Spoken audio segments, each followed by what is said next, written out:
बिस्मिल्लाहिर्रहमानिर्रहीम अस्सलाम वालेकुम। अब आपको बताते हैं नए कानून और पुराने कानून के मुताबिक भी यही है कि जो लोग भी दुबई में रहते हैं, यूएई में रहते हैं, और अगर वो दूसरी शादी करना चाहते हैं, उन्होंने पूछा कि क्या हम दूसरी शादी कर सकते हैं, वहाँ पे कानून है दुबई में, अरब में, यूएई के अंदर।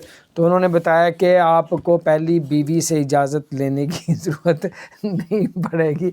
अब आप लोग शादी कर सकते हैं पहली बीवी की इजाज़त के बगैर, लेकिन जो है आप अदालती जो कार्रवाई है वो आप मुकम्मल करके दूसरी शादी भी कर सकते हैं। बाकी आप अगर वहाँ पे आपके जो रिश्तेदार हैं जो वहाँ पे रहते हैं शिरके ये यानी कि थोड़ी सी हटके न्यूज़ थी, इसलिए मुझे थोड़ी सी हंसी आ रही है कि बहुत से लोगों ने आज ये सवाल किए शादी के बारे में कि नया कानून का जब उन्होंने कहा तो उन्होंने कहा ये इसके बारे में भी पूछते हैं कि इसका कानून भी चेंज तो नहीं हुआ। तो बहरहाल आप दूसरी, तीसरी, चौथी शादी भी कर सकते हैं और पहली बीवियों से इजाज़त लेने की आपको ज़रूरत नहीं पड़ेगी। लेकिन बाकी जो कानून है वहाँ के अदालत से जो आपको रजिस्टर करवाना पड़ेगा, अपने कौंसलेट से आपको करवाना पड़ेगा, वो सब कुछ करके आप दूसरी भी कर सकते हैं, तीसरी भी कर सकते हैं, चौथी भी कर सकते हैं। ये दुबई का एक नया कानून के मुताबिक ये आपको बता रहा था। बाकी आप लोग अगर कुछ ऐसा करते हैं तो आप लोग पहले वहाँ की मिनिस्ट्री वगैरह से भी पता कर ले ताकि आपको नए कानून का पता चले।